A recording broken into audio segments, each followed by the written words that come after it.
All right, Thomas, Riva, you got a couple of races coming up this weekend, Friday in Vancouver and Sunday here at UVic. Yep. And you're racing the 800 here? Yep, 800 in Victoria. Little under distance work for you? Yeah, get the wheels going. Got to get some speed working and make sure I got a quick finish going on. So. Well, we know you have the speed because last year at the Canadian Nationals, the 1500 meter field that you were in basically jogged, it appeared, and then you just lit it up with 200 meters to go.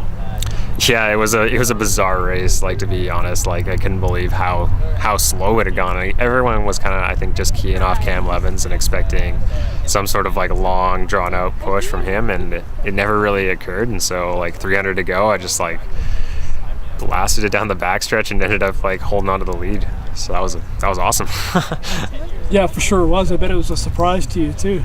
Yeah, a little bit. I mean, like, I was going in there, and like Canadian Nationals is normally a little bit tactical, and I was confident in my kicks, so I knew I'd be contending for a medal, but to come away with the win was definitely pretty special. You're now out of school, so you've had an opportunity to increase your mileage?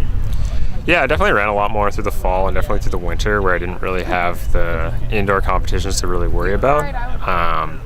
So it's been a little bit of a different adjustment outdoors, just because I haven't had to race indoors, and really kind of, it feels like I'm just starting my season even though it's June, whereas before I'd be like, in June I'd be like, okay, this is it, this is like the peak point of my season. But now I'm like looking for more races because I just feel so fresh in the winter, fall to kind of get the speed work going. So being able to do the 800 here will really help out. Oh, that's good.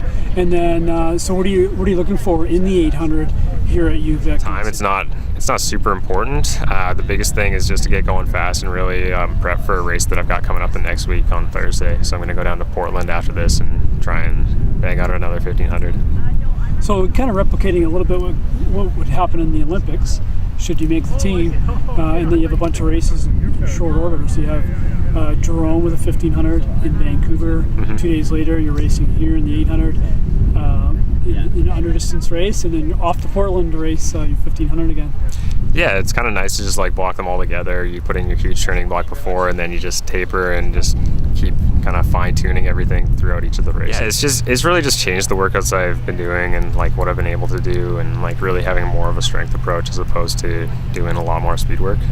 It's really just part of the transition that I've done since I've like come up through college and been an 800 runner primarily, and now moving more into the 15s and kind of like really working on that distance aspect and like the strength aspect. Although you don't have any specific 800 goals other than getting in a really good stimulus type of workout in a race, what do you think will happen? It's probably going to go out pretty fast. I'm not exactly sure who's in the field, but I've heard Dwayne's in the field, Dwayne Solomon, so I know he likes to go out hard, so it should pull the field through pretty quickly. That's a pretty good international name right there. Yeah. All right, well, thanks for this, Thomas, and good luck this weekend and Thursday in Portland. Thanks, Chris.